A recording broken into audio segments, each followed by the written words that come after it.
media sosial ini dirancang secara algoritmanya untuk kita selalu engage, Mbak. Selalu engage, dan kita nggak sadar bahwa apa yang kita tonton tuh bukan yang kita cari. Ada satu sisi, Undang-Undang ITE ini kan bagus ya, karena tadi ketika di awal kita melihat bahwa ada loh dampak-dampak negatif dari bermedia sosial yang tidak sewajarnya begitu. Tapi ada nggak anggapan bahwa misalnya Undang-Undang ITE ini pada akhirnya lebih kayak mengancam ya kebebasan berpendapat itu sendiri, begitu?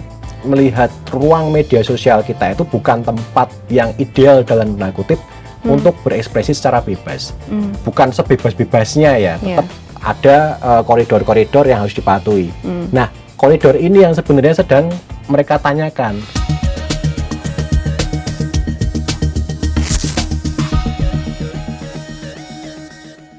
Halo sahabat Kompas, kembali lagi di Bongkar Data bersama saya Agustina Purwanti. Sahabat Kompas, tahu nggak kalau setiap tanggal 10 Juni itu kita Indonesia memperingati Hari Media Sosial Nasional yang ternyata sudah dimulai sejak 2015. Sahabat Kompas pasti sudah tidak asing dengan media sosial atau bahkan pasti punya kan, entah mungkin Facebook atau Instagram atau media sosial yang lainnya. Nah, kali ini kita akan membahas banyak hal tentang media sosial karena mungkin memang kita sudah akrab dalam keseharian, tetapi kita mau mengulas lebih dalam bagaimana sih literasi melalui media sosial dan mungkin adakah ruang benar-benar media sosial ini untuk kita bisa lebih bebas berpendapat. Nah, tentu saya tidak sendiri, bersama saya sudah ada peneliti Litbang Kompas, Mas Adven. Halo Mas Adven. Halo Tina. Gimana kabarnya? Baik, sehat. Baik, sudah bermedia sosial hari ini? Wih, sudah lah. Sudah. Sejak membuka mata pertama, buka HP. Kan katanya nggak boleh. Ya, oke. Sih. Nah, itu nanti kita akan bahas. Mas Adven, seperti tadi saya sudah sampaikan ya, ternyata Indonesia itu sudah memperingati Hari Media Sosial sejak 2015, 10 tahun yang lalu. Dan kita sekarang secara spesifik akan membahas media sosial ini kan sudah menjadi bagian keseharian masyarakat. Bahkan banyak penelitian yang bilang kalau hari-hari orang itu lebih banyak untuk bermedia sosial. Mungkin generasi muda atau bahkan generasi X atau banyak generasi melakukan itu. Nah, Mas, sebelum membahas ke situ, sebenarnya kita itu banyak nggak sih pengguna media sosial di Indonesia atau bahkan dunia? Ya, oke. Terima kasih ya Tina.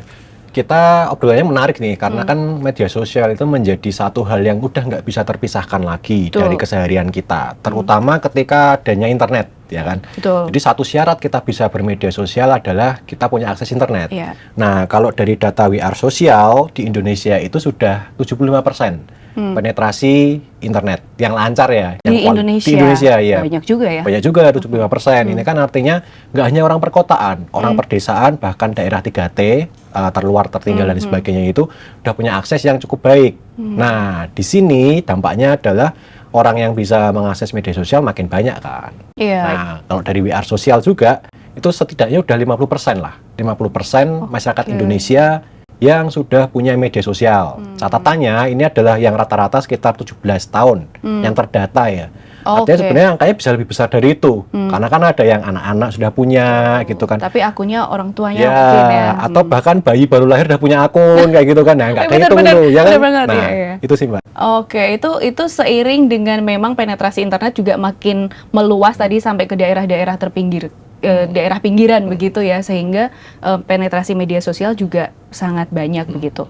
Nah, Mas Adven, kalau kita melihat di media sosial itu kan kita melihat kayak kita bisa mendapatkan banyak informasi di media sosial, apapun lah, dari hal-hal yang mungkin berkaitan dengan politik, ekonomi, informasi pelajaran atau hal-hal yang mungkin bisa dibilang receh ya, informasi-informasi hal-hal yang lucu. Apakah sekarang ini media sosial itu benar-benar sudah bisa menjadi bagian dari ruang literasi untuk masyarakat Indonesia secara spesifik? Ya. Oke, ketika kita ngobrolin tentang Hari Media Sosial Nasional ya Mbak ya, salah satu yang perlu kita obrolkan terus-menerus adalah memang terkait literasi gitu. Nah, literasi ini bisa dua arah sebenarnya. Literasi adalah dari kontennya itu yang memang layak untuk menjadi sumber informasi gitu ya, atau literasi dari penggunanya, dari kita yang usernya gitu ya, untuk bisa memilah mana konten-konten yang berguna positif dan mana yang negatif kayak gitu. Nah, literasi ini kan sebenarnya suatu keterampilan ya, keterampilan seseorang untuk bisa mencari informasi yang layak, yang berguna bagi dia gitu. Nah, sayangnya nih, media sosial ini dirancang secara algoritmanya untuk kita selalu engage, Mbak. Oke. Selalu engage, dan kita nggak sadar bahwa apa yang kita tonton tuh bukan yang kita cari. Jadi scrolling random gitu kan, mereka kita nggak nyari. Iya. Tapi kita langsung istilahnya tersandra lah di situ gitu. Oke. Nah, kalau mungkin Tina atau teman-teman itu yang mengalami hal itu, bisa dibilang ya sorry itu literasinya kurang gitu, cenderung kurang. Kenapa? Karena kalau kita bermedia sosialnya udah bagus, literasinya bagus, kita buka Instagram misalnya, buka Facebook dan lain sebagainya, TikTok, itu kita udah punya intensi, udah punya maksud, udah punya tujuan. Nah, tujuan itu kita tercapai, ya udah tutup. Tapi selama ini bahkan ketika kita buka Instagram, malah lupa tadi nyari apa gitu kan. Iya, benar, terdistraksi oleh konten yang lain ya. Jadi apa yang kita buka pertama kali itu akan menentukan kita berikut-berikutnya akan disuplai apa, informasi apa begitu ya. Ya, betul. Nah, kalau Mas Advent sendiri misalnya kan sekarang dengan dunia internet kita bisa nyari di Google atau tanya ChatGPT atau bahkan mencari di media sosial. Kalau Mas Advent sendiri gimana dalam pengalaman? Kalau media sosial ya, bagiku pengalaman pribadi adalah hiburan sebenarnya sih. Oh, lebih ke Lebih hiburan, ke hiburan ya. ya. Tapi kalau mau mencari informasi yang sahih, yang berkualitas ya, lebih ke mesin pencarian lewat Google paling Google. sering gitu ya. Google. Karena kan dari Google saya bisa memilih nih mana sumber yang kredibel, mana yang enggak gitu. Tapi kalau di media sosial sebenarnya untuk bisa memilah-milih sumber informasi yang oke adalah follow-lah akun-akun yang jelas aja gitu.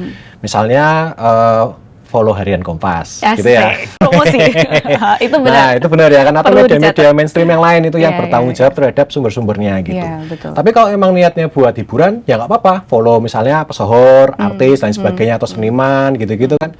Ya monggo gitu. Tapi yang jelas kita udah punya apa ya istilahnya, guidance untuk diri kita sendiri. Mau ngapain sih di media sosial gitu? Cari informasi kah? Cari hiburan kah? Yeah. Tapi jangan sampai terpapar hal negatif sehingga itu jadi dampak apa ya secara psikologis mengganggu. Oke, Kayak gitu. ini nih ngomongin soal dampak negatif bahwa sebenarnya memang media sosial itu membuka ruang untuk kita juga bisa mencari informasi di situ, tergantung memang kita harus cukup bijak begitu ya mencarinya. Tapi ada nggak hal-hal dampak yang mungkin agak membahayakan dari media sosial yang ketika tadi kita buka informasi yang sebenarnya tidak kita cari terus akhirnya mengalir terus dan mempengaruhi atau mendistraksi kita, itu ada dampak-dampak lain nggak sih Mas dari situ? Nah gini, kalau dampak-dampaknya sebenarnya saya pernah nulis itu. Jadi ciri-ciri seseorang mengalami brain rot itu apa aja? Gejalanya Brain rot. gitu, brain rot ya.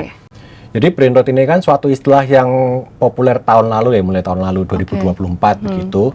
Nah, definisi singkatnya sebenarnya adalah kondisi otak yang mengalami penurunan gitu ya, Penurunan fungsi. penurunan fungsi, kemudian soal apa ya, intelijensia dan lain sebagainya, begitulah rinciannya begitu, yang diakibatkan oleh paparan media sosial atau screen time secara umum sebenarnya yang terlalu tinggi gitu kan. Nah, ciri-cirinya apa? Secara medis sebenarnya belum terbukti secara klinis gitu ya, sebab akibatnya. Cuman dari penelitian-penelitian awal, salah satunya nih misalnya, ketika kita zombie scrolling. Zombie scrolling. Apa itu? Nah gini, kayak yang aku ceritakan tadi ya, aku pengen buka Facebook gitu kan, niatnya pengen ke marketplace, cari barang second gitu ya. Tapi malah aku terjebak di yang video-video pendek. Itu Dan aku benar. scrolling terus tanpa tahu itu ujungnya di mana. Betul, Gitu. karena ada terus Ya, ya. dan otakku semacam kayak default gitu loh, kayak nggak ngapa-ngapain, cuman ngelihat doang, tapi nggak tahu tuh sebenarnya tujuanku apa, itu zombie scrolling gitu. Zombie scroll. Nah, bisa juga berdampak pada kekhawatiran atau anxiety kayak gitu misalnya. Ketika kita scrolling, kita melihat hal-hal yang ideal menurut standar media sosial. Misalnya sekarang, nah gini, ada baru hype nih, standar TikTok, pernikahan standar TikTok kayak gitu kan. Iya, betul. Atau pacar standar TikTok kayak gitu. Nah, hal-hal seperti itu yang sebenarnya membuat kita merasa apa ya, dalam kondisi tertekan karena comparing tadi ya. Comparing apa yang kita alami dan kita punya dengan hal yang dianggap standar atau proporsional lah, ideal menurut suatu platform media sosial kayak gitu, Mbak. Oke, sebenarnya memang ya media sosial ada positifnya, tapi tentu ada hal-hal negatifnya ketika itu dilakukan atau dimanfaatkan secara bisa dibilang berlebihan begitu ya.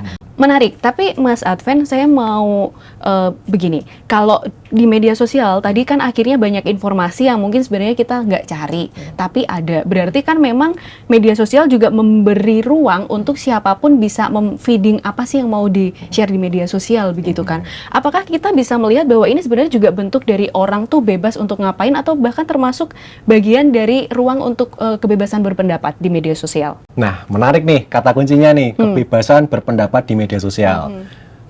Minggu lalu kami di Litbang Kompas tuh melakukan jajak pendapat, polling gitu ya, betul. terkait dengan bagaimana sih ruang kebebasan berpendapat, ruang kebebasan berpendapat di Indonesia, terutama di media sosial gitu Mbak Tina.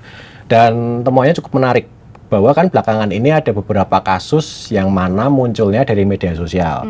Salah satunya ada mahasiswi ITB yang dia bikin meme ya kan, antara Prabowo dengan Jokowi waktu itu gitu kan. Nah, dari situ orang kemudian menilai bagaimana sih kita pengguna media sosial gitu ya harus bertindak tanduk di media sosial sendiri, bikin konten seperti apa gitu. Nah, hal ini yang sebenarnya selama ini jadi persoalan di Indonesia karena adanya pasal karet di Undang-Undang ITE. Begitu. Pencemaran nama baik gitu kan, sering banget tuh muncul, dan kemarin kan juga munculnya gugatannya dari pencemaran nama baik begitu kan. Artinya untuk kebebasan berekspresi itu masih jadi hal yang abu-abu untuk di Indonesia, terutama dari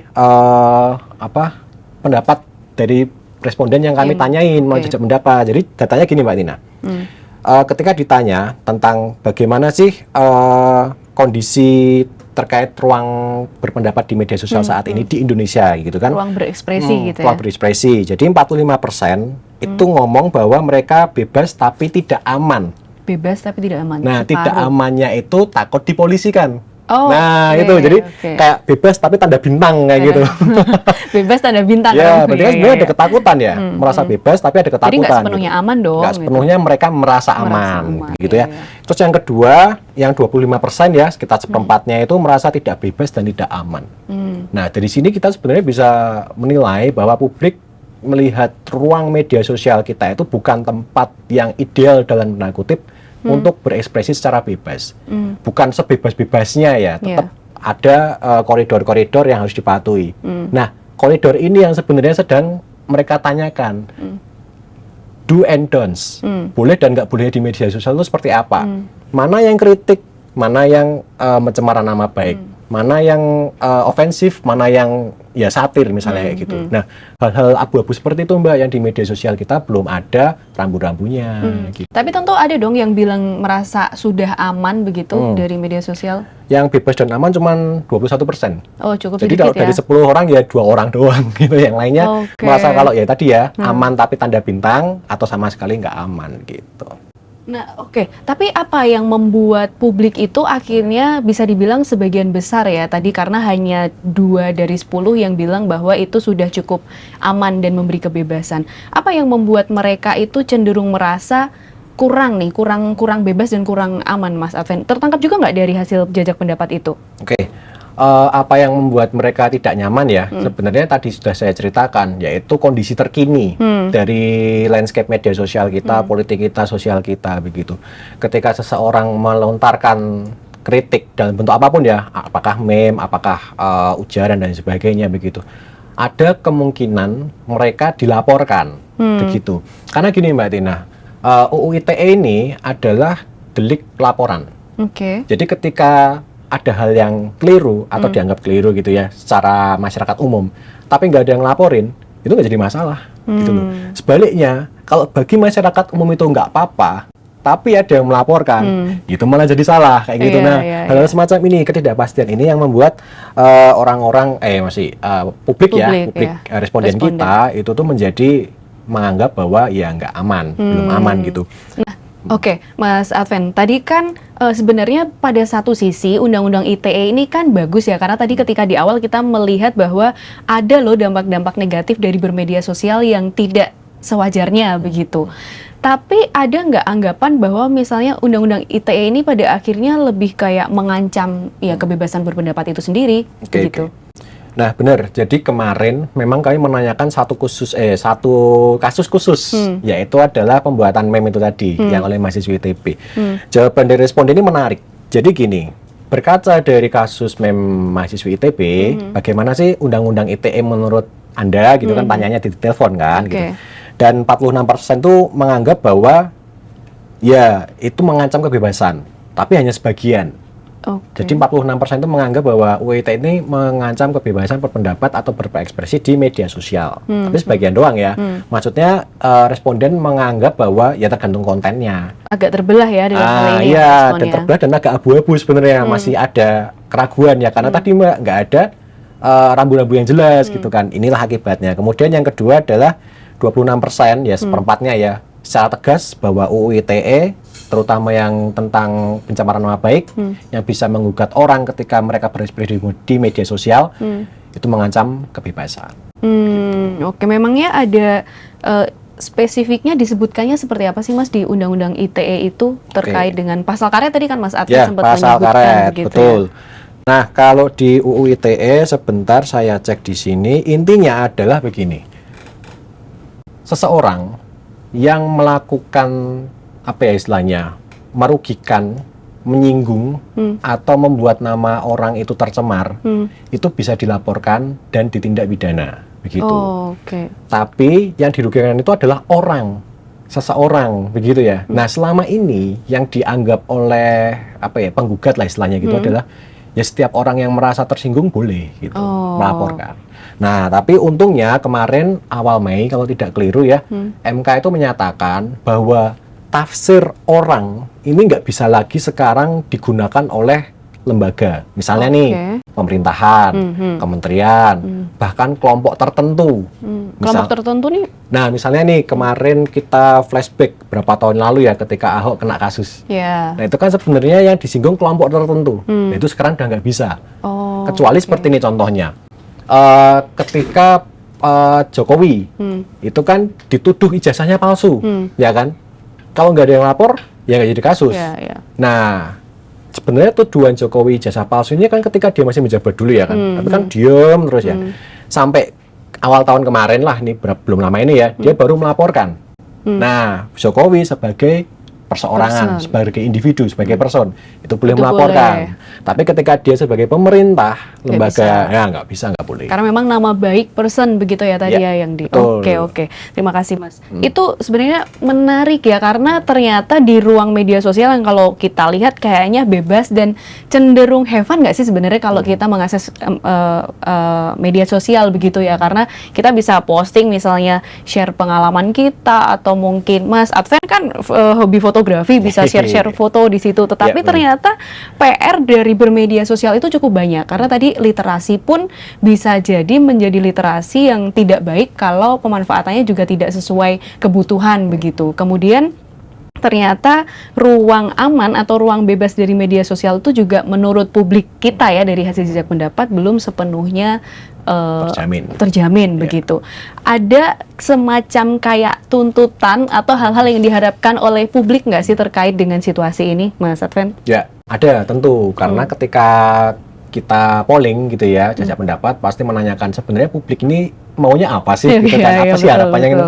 Ini masalah terus mau apa gitu kan. Nah, jawabannya ketika ditanyakan apa sih hal yang perlu diperbaiki ya ke depannya, yaitu yang pertama adalah tentang peningkatan literasi digital. Kenapa kok angka ini muncul? 34% ya angkanya ya, artinya sepertiga menyatakan bahwa literasi digital itu sangat penting di Indonesia. Gini Mbak Tina, kita di era AI gitu kan, sampai kemarin kan video udah dibikin secara AI full begitu ya. Nah, menjadi suatu kekhawatiran yang baru bahwa kedepannya konten-konten yang full AI ini tidak bisa dibedakan oleh masyarakat. Bener apakah banget. Ini AI ataukah ini organik, bisa dibilang gitu ya, orang beneran begitu. Nah, saya melihatnya kekhawatiran masyarakat ini bukan tanpa dasar. Tapi bayangkan 2029 besok, ya kan? Ketika nanti pemilihan presiden, begitu kan, akan berhamburan nih konten-konten AI yang sangat mirip dengan konten-konten organik gitu. Nah, artinya dalam waktu yang masih ada ini sekitar 3-4 tahun, literasi digitalnya harus digenjot terus. Supaya nanti yang semula kita ngomongin disinformasi, misinformasi itu tidak menjadi bom waktu begitu, yang nantinya bom waktu ini dalam bentuk konten-konten AI. Iya, gitu. iya. Itu yang pertama ya, soal literasi. Kemudian yang kedua, 30% juga 32,5% tentang perlindungan kebebasan berekspresi. Yang tadi kita udah obrolin ya. Artinya publik atau responden dari jajak pendapat Kompas ada kekhawatiran nih, yang tadi yang sebagian besar dia merasa Iya, nggak aman nggak dan aman. nggak bebas gitu ya, bahwa ayo dong pemerintah dibikin regulasi yang jelas, hitam putihnya, do and don'ts-nya.